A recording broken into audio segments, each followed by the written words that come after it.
दोस्तों axis bank का S credit card जो यूटिलिटी बिल पेमेंट के लिए एक स्पेशली बढ़िया क्रेडिट कार्ड माना जाता था, उस क्रेडिट कार्ड में अभी एक मैसिव डीवैल्यूएशन हुआ है, जिसके बाद utility bill payment Swiggy, Zomato और ओला पर जो कैशबैक मिलता था उसकी टोटल एक 500 रुपीज पर मंथ की लिमिट कर दी गई है, जो पहले अनलिमिटेड होता था। दोस्तों इस डीवैल्यूएशन के बाद में ये बहुत ही ऑब्वियस हो जाता है कि इसका जो क्लोजेस्ट कंपेटिटर है यूटिलिटी बिल पेमेंट कैटेगरी में, वो है एक्सिस बैंक का ही एयरटेल क्रेडिट कार्ड।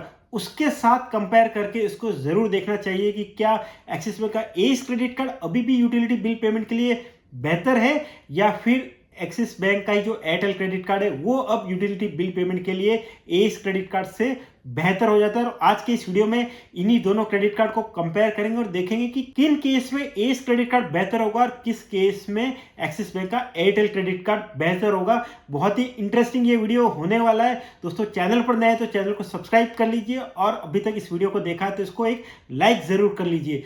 दोस्तों सबसे पहले बात करते हैं एक्सिस बैंक का एस क्रेडिट कार्ड की।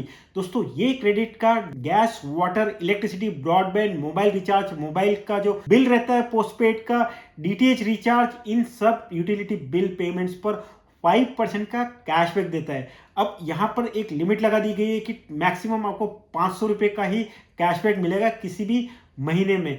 उसके अगेंस्ट में अगर आप एयरटेल क्रेडिट कार्ड की बात करें एक्सिस बैंक के ही, तो वो एयरटेल की सारी सर्विसेज पर, चाहे वो ब्रॉडबैंड हो, मोबाइल का पोस्टपेड बिल हो, डीटीएच का कनेक्शन हो, इन सारी सर्विसेज पर 25% का कैशबैक देता है, up to 300 rupees per month. मतलब महीने में 1200 रुपये का अगर आपका टोटल स्पेंड है एयरटेल की सर्विसेज पर, तब आपको पूरा 25% का कैशबैक मिल जाता है। दोस्तों एयरटेल का ज्यादातर लोगों के पास ब्रॉडबैंड कनेक्शन होता है, मोबाइल का बिल होता है, मोबाइल का रिचार्ज होता है, या फिर डीटीएच का रिचार्ज होता है। ये सब मिला के अगर आप देखें तो आजकल रेट्स इतने कम हो गए, स्पेशली जियो के आने के बाद, कि ज्यादातर केसेस में 1200 रुपया महीने या उससे कम ही होता है। अगर इससे ज्यादा भी, मान लो महीने का 1500 भी है, तब भी आपको 300 रुपये का इसमें रियल कैशबैक मिल जाता है, जो अभी भी 20% के इक्विवेलेंट होता है अगर परसेंटेज फॉर्म में बात करें तो। कंक्लूजन ये है कि अगर आप एयरटेल की सर्विसेज यूज करते हैं, एटलीस्ट 2 एयरटेल की सर्विसेज, जिसका टोटल आपका मंथली एक्सपेंडिचर जो है वो 600-700 रुपये उससे ज्यादा का है, तब तो एयरटेल का क्रेडिट कार्ड एक नो ब्रेनर है, आपके लिए बेहतर ही रहेगा एस के कंपैरिजन में। बट अगर आप एयरटेल की सर्विसेज नहीं यूज करते, तब बात करते हैं कि कौन सा क्रेडिट कार्ड बेहतर होगा।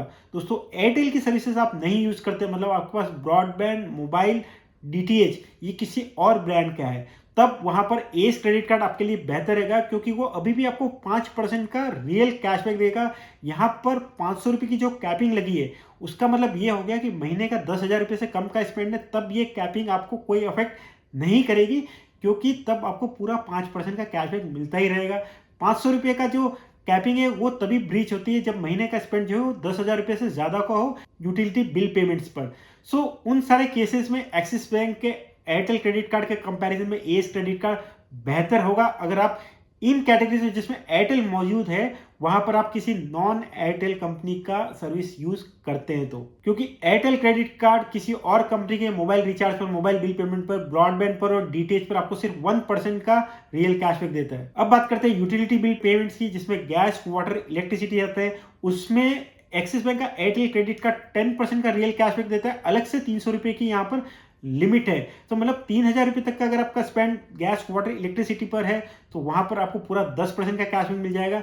On the other hand axis bank का एस क्रेडिट कार्ड की ओवरऑल लिमिट है 500 रुपये की, और वहां पर कैशबैक का रेट जो है वो भी 5% का ही है। सो जहां एयरटेल पर 300 रुपये का आपको रियल कैशबैक मिल रहा है, यहाँ एक्सिस बैंक का एस क्रेडिट कार्ड में 5% की रेट से अगर आप 300 का कैशबैक कैलकुलेट करेंगे तो वो ब्रीच होता है 6,000 रुपये के स्पेंड पे। सो अगर आपका गैस, वाटर, इलेक्ट्रिसिटी पर 6,000 रुपये से कम का स्पेंड है, तो मेरे हिसाब से एयरटेल क्रेडिट कार्ड आपको ज्यादा कैशबैक देगा। 6,000 रुपये से ज्यादा का स्पेंड है गैस, वाटर, इलेक्ट्रिसिटी पर, और नॉन एयरटेल कंपनीज का ब्रॉडबैंड, मोबाइल और डीटीएच अगर आप यूज करते हैं, उस केस में एस क्रेडिट कार्ड आपके लिए ज्यादा बेनिफिशियल रहेगा। अब बात करते हैं अदर जो स्पेशल कैटेगरीज है, जिसमें स्विगी, जोमेटो, ओला पर आपको 5% का कैशबैक एक्सिस बैंक का एस क्रेडिट कार्ड देता है। बट अगर आप इसको यूटिलिटी बिल पेमेंट्स के लिए यूज कर रहे हैं, तब आपके लिए इसमें कोई कैशबैक का स्कोप रह ही नहीं जाएगा, क्योंकि ओवरऑल 500 रुपये की लिमिट है जिसमें ये सारी कैटेगरीज शामिल है। बट यहाँ पर जो एक्सिस बैंक का एयरटेल क्रेडिट कार्ड है ये आपको अलग से बिग बास्केट, स्विगी और जोमेटो पर 10% का रियल कैशबैक देता है, up to 500 rupees per month, मतलब 5,000 रुपए तक का स्पेंड इन तीनों ब्रांड्स पर करते हैं तो आपको 10% का रियल कैशबैक इसमें मिलेगा। यहाँ तक कि बिग बास्केट पर अगर आप जो शॉपिंग है वो टाटा न्यू ऐप से करते हैं तो वहां पर अलग से 5% कॉइन्स भी मिल जाते हैं। तो मेरे ख्याल से इन तीनों कैटेगरीज पर एक्सिस बैंक का एयरटेल क्रेडिट कार्ड जो है वो एज से अब काफी बेहतर हो गया है। अब बात करते हैं लास्ट कैटेगरी की जो है अदर स्पेंड और ऑफलाइन स्पेंड। दोस्तों अदर स्पेंड और ऑफलाइन स्पेंड पर एक्सिस बैंक का एज क्रेडिट कार्ड 2% का रियल कैशबैक देता है, वो भी अनलिमिटेड। यहां पर अभी भी कोई कैशबैक की लिमिट नहीं है। वहीं पर एक्सिस बैंक का जो एयरटेल क्रेडिट कार्ड है वो भी अनलिमिटेड कैशबैक जरूर देता है, बट कैशबैक का जो रेट है वो सिर्फ 1% का, मतलब एक्सिस बैंक के एज क्रेडिट कार्ड से आधा। सो अगर आप ऑफलाइन स्पेंड के लिए अगर कोई क्रेडिट कार्ड देख रहे हैं, अदर स्पेंड के लिए क्रेडिट कार्ड देख रहे हैं, तो एक्सिस बैंक के एयरटेल क्रेडिट कार्ड के कंपैरिजन में एज क्रेडिट कार्ड बहुत ही बढ़िया कार्ड है अभी भी। अदरवाइज दूसरे फैक्टर्स की बात करें तो दोनों ही कार्ड की जो ज्वाइनिंग फी है और रिन्यूअल फी दोनों सेम है, 500 रुपीज प्लस जीएसटी जो करीब 590 रुपये के इक्विवेलेंट होती है। इसके अलावा दोनों ही कार्ड में साल में 2 लाख रुपए से ज़्यादा का स्पेंड करते हैं तो आपकी रिन्यूअल फी जो है वो वेव ऑफ हो जाती है। रिन्यूअल फी वेव ऑफ अगर आप नहीं करवा पाते तो उसके अगेंस्ट में दोनों ही कार्ड आपको कोई और बेनिफिट नहीं देते हैं।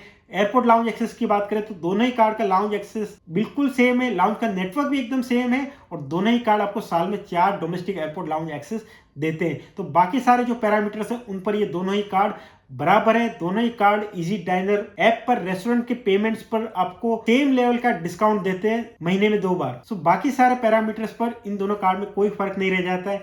सो फाइनल कंक्लूजन ये है कि अगर आपके पास एयरटेल की सर्विसेज कम से कम 1 या 2 जिस पर टोटल 600 रुपये से ज़्यादा का आप स्पेंड करते हैं किसी भी महीने में, तो एक्सिस बैंक का एयरटेल क्रेडिट कार्ड आपके लिए बेहतर रहेगा।